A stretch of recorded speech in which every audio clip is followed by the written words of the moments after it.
যারা বিজয় হয়েছেন অভিনন্দন, আলহামদুলিল্লাহ। দেখেন বড় বড় নেতা আমিরে জামাত ডক্টর শফিকুর রহমান তার বাসায় চলে গেছেন আগামীর প্রধানমন্ত্রী বিএনপির চেয়ারম্যান জনাব তারেক রহমান। ফুল নিয়ে গেছেন শুভেচ্ছা দেওয়ার জন্য, বিরোধী দলকে শুভেচ্ছা দেওয়ার জন্য তারেক রহমান বাসায় চলে গেছেন, আমিরে জামাতের বাসায়।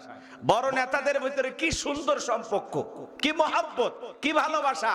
নতুন ইতিহাস বাংলাদেশে, কথা বলে টিকেরা, যে এক বিজয়ী দল পরাজিত দলকে শুভেচ্ছা দেওয়ার জন্য তার বাসায় চলে গেছে বিরোধী দলের নেতা আমিরে জামাত ডক্টর শফিকুর রহমানকে বুকে জড়ায় নিলেন, সালাম মুসাফা বিনিময় হইল। জিজ্ঞাসা করতেছেন জনাব তারেক রহমান আমিরে জামাতকে, আপনার শরীর কেমন?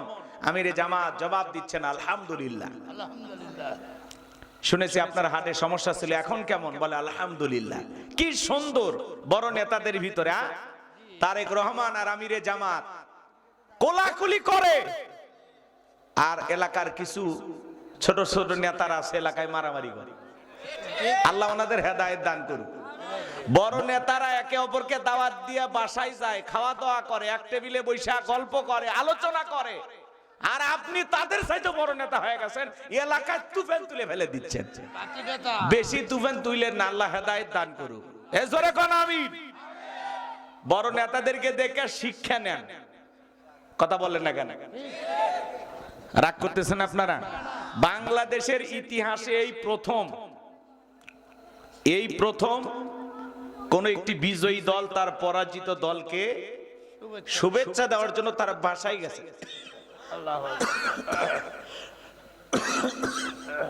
এটা বাংলাদেশের এক নতুন রাজনীতির সূচনা করলো, কথা বলেন ঠিক কিনা? এটি তো আমরা দেখতে চাই। জয় পরাজয় থাকবেই, কি বলেন? যারা বিজয় হয়েছেন আলহামদুলিল্লাহ, আল্লাহ আপনাদেরকে নিয়ামত দান করেছেন, জনগণের দেয়া আমানত আপনারা রক্ষা করবেন, কথা বলেন ঠিক কিনা? সম্মান দেওয়ার মালিককে, ক্ষমতা দেওয়ার মালিককে। রাগ করতেছেন আপনারা? বলেন ক্ষমতা দেওয়ার মালিককে, সম্মান দেওয়ার মালিককে। অত ইজ্জু মান তাশা ওয়া তুযিল্লু মান তাশা, সম্মান দেওয়ার মালিককে। এটা আপনাকে বিশ্বাস করতে হবে। ফয়সালা আসমান থেকে হয়, ক্ষমতা কার হাতে? আল্লাহর হাতে। তাবারাকাল্লাযী বিয়াদিহিল মুলকু ওয়া হুয়া আলা কুল্লি শাইইন কাদির।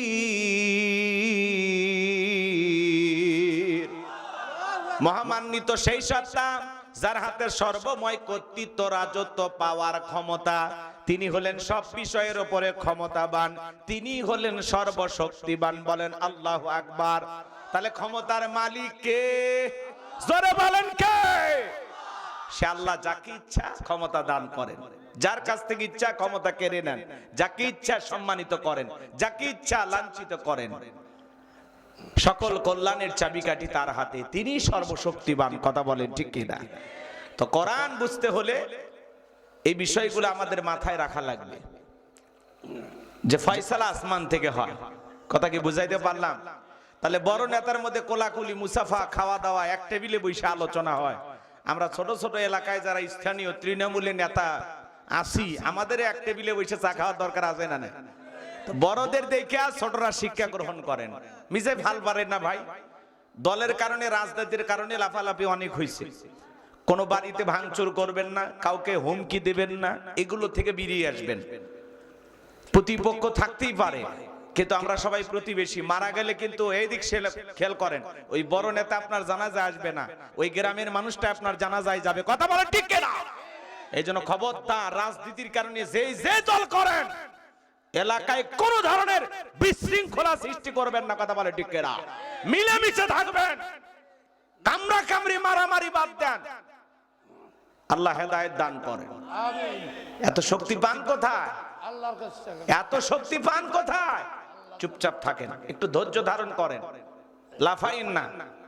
আমরা পরস্পরে ভাই ভাই, একই গ্রামের মানুষ, একই এলাকার মানুষ, আমাদের পরিচয়, আমরা সবাই বাংলাদেশি, কথা বলে ঠিক কিনা? বিজয় পেয়েছেন আলহামদুলিল্লাহ, পরাজিত হয়েছে সান্ত্বনা দেন, কি বলেন? লাফালাফি করা যাবে না, মারামারি করা যাবে না। নিজেদের ভিতরে যদি বিশৃঙ্খলা সৃষ্টি করেন, তৃতীয় শক্তি ঢুকে আরো বড় ঝামেলা করবে, কথা বলেন ঠিক কিনা? এই জন্য মাঝখানে দুই ভাই, কথা বলেন, অনেকে লিখতেছে জামাত বিএনপি ভাই ভাই, মাঝখানে ঢোকার আর কারো চান্স নাই। কথা কোন ঠিক না? তো এই জন্য মিলেমিশে থাকা লাগবে, না হলে খবর আছে। মিলেমিশে থাকার দরকার আছে না নাই? আল্লাহ এই জমিনের শান্তি ফিরায় দেন। জোরে বলেন আমিন। আমরা যেন সবাই মিলেমিশে একটা সুন্দর বাংলাদেশ গড়তে পারি, সম্প্রীতির বাংলাদেশ, মহাব্বত আর ভালোবাসার বাংলাদেশ, সবার আগে বাংলাদেশ। চলো একসাথে করি বাংলাদেশ। আল্লাহ কবুল করেন। চিল্লায় এখন আমিন। তাহলে একটু জবান ছেড়ে মহাব্বত আর ভালোবাসা নিয়ে আমার সঙ্গে তেলাওয়াত করুন। আপনারা কি মন খারাপ করছেন নাকি? এগুলো বলাতে বিরক্ত হচ্ছেন না তো? জি জি, একটু স্বাধীনতা থাকা লাগবে, কথা বলার স্বাধীনতা থাকা লাগবে। টুটি চেপে ধরার চেষ্টা করবেন না, তাহলে আবার ঝামেলা হবে। ঠিক আছে তো ইনশাআল্লাহ? জবান ছেড়ে সবাই পড়ুন, আউযু বিল্লাহি মিনাশ শাইতানির রাজিম, বিসমিল্লাহির রহমানির রহিম। বিতাড়িত মুর্দা শয়তানের কাছ থেকে আল্লাহ পাকের কাছে আশ্রয় প্রার্থনা চাচ্ছি। পরম করুণাময় দয়ালু আল্লাহ তাআলার নামে শুরু করছি। ইন্না আ'তাইনাকাল কাউসার ফাসাল্লি লিরাব্বিকা ওয়ানহার ইন্না শানিয়াকা হুয়াল আবতার। আল্লাহু আকবার।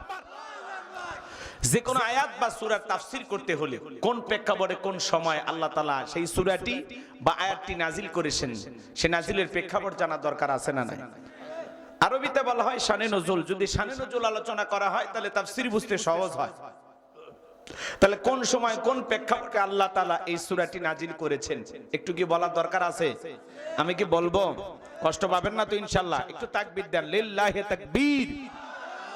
সম্মানিত ভাইয়েরা আমার, নবীজির প্রিয় সাহাবী হযরতে আনাস রাদিয়াল্লাহু তাআলা আনহু বলেন, নবীজি কাবার হাতিমে হেলান দিয়া বসা।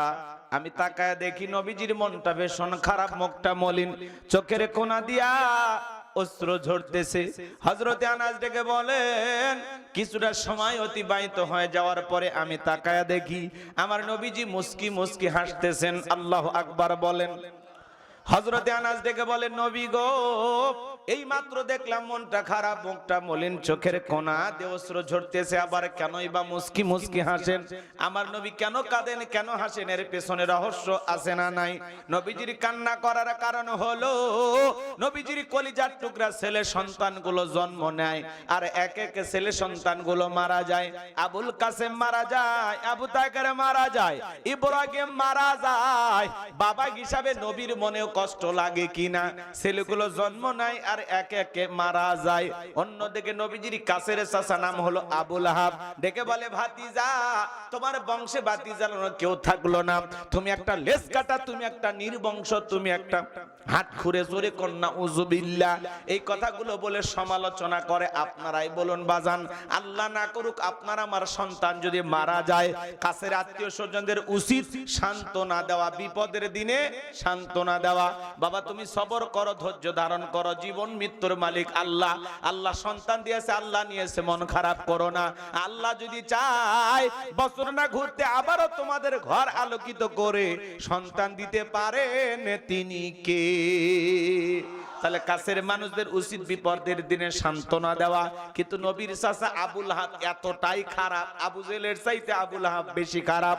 আল্লাহ আবু জেহেলের নামে কোনো সূরা দেয় নাই, কিন্তু আবুল আহাবের নামে দিয়েছে। কথা বলেন ঠিক কিনা? শুধু আবুল আহাব খারাপ না, ওর বউ খারাপ, এরা স্বামী স্ত্রী দুটেই খারাপ। এটা সূরা লাহাবের তাফসীর করলে আপনারা বুঝতে পারবেন, কিন্তু ওই দিকে যাওয়ার সুযোগ নাই বাজান। একে তো সন্তান হারানোর ব্যথা, আবার আপন মানুষদের সমালোচনা। কাছের মানুষ যদি সমালোচনা করে মনের কষ্টটা কমে না বাড়ে? ঘরের মানুষ যদি সমালোচনা করে, একেবারে নিকটতম আত্মীয়, খারাপ লাগে না? ওই যে যুবকেরা বলে, পর মানুষে দুঃখ দিলে দুঃখ মনে হয় না, আপন মানুষ দুঃখ দিলে মেনে নেওয়া যায় না। কথা বলেন ঠিক কিনা? কাছের মানুষের দুঃখটা বেশি লাগে কলিজায়। কথা বলেন।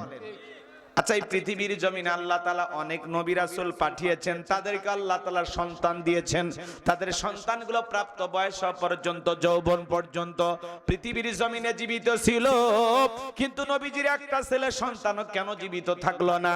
আল্লাহ তাআলা কেন তাদেরকে শিশুকালে উঠায় নিলেন? এর পিছনে কারণ আছে না নাই? নবীজির ছেলে সন্তানগুলো শিশুকালে বিদায় নেওয়ার পিছনে কারণ আছে তিনটি।